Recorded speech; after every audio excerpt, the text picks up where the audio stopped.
হে মানে মই কথা মানে কিয় স্পষ্টকৈ ক'ব নোৱাৰোঁ সেইটো মোক বুজাই দিয়ক আপুনি স্পষ্ট নহয় মোৰ কথাবিলাক কেতিয়াও স্পষ্ট নহয় মই নিজে নাজানো মোৰ কথাবিলাক যে স্পষ্ট হয় নে নহয় কিন্তু মোৰ মতে বেলেগে যেনেকৈ ধৰণে কথা কয় ন কথাৰ স্পষ্টতা সেইটো কিন্তু মোৰ নাই নহয় কিন্তু মই নিজকে নাভাবোঁ কিন্তু মই যে স্পষ্ট কওঁ কিন্তু বেলেগে কয় তুমি স্পষ্ট কোৱা তোমাৰ কথাবিলাক বহুত স্পষ্ট হয় কিন্তু মই কেতিয়াও নাভাবোঁ মোৰ যে কথাবিলাক স্পষ্ট সেইটো মই কেনেকৈ মানে আনিবলৈ চেষ্টা কৰিম স্পষ্টকৈ ক'বলৈ কেনেকৈ চেষ্টা কৰিম মোক সেইটো বুজাই দিয়ক হা ককাইদেউ বুজাই দিয়ক মোক এতিয়া ককাইদেৱে মোক বুজাই দিব যে মই কেনেকৈ স্পষ্টকৈ মোৰ কথাবিলাক মই ক'বলৈ পাৰোঁ মই আপোনালোকৰ আগত মন্তব্যটো ভালকৈ দাঙি ধৰিব পাৰোঁ মই এয়া আমাৰ দেৱজিৎ চাংমাই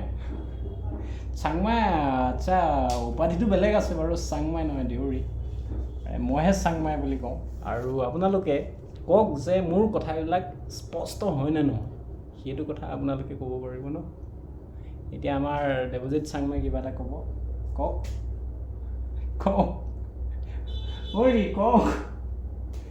কিবা এষাৰ ক'ম বুলি ভাবিছিলে কিন্তু মই যিটো কথা কৈছোঁ ন সেইটো কথাৰ মানে এনচাৰে নাই তেওঁৰ হাতত বাই বাই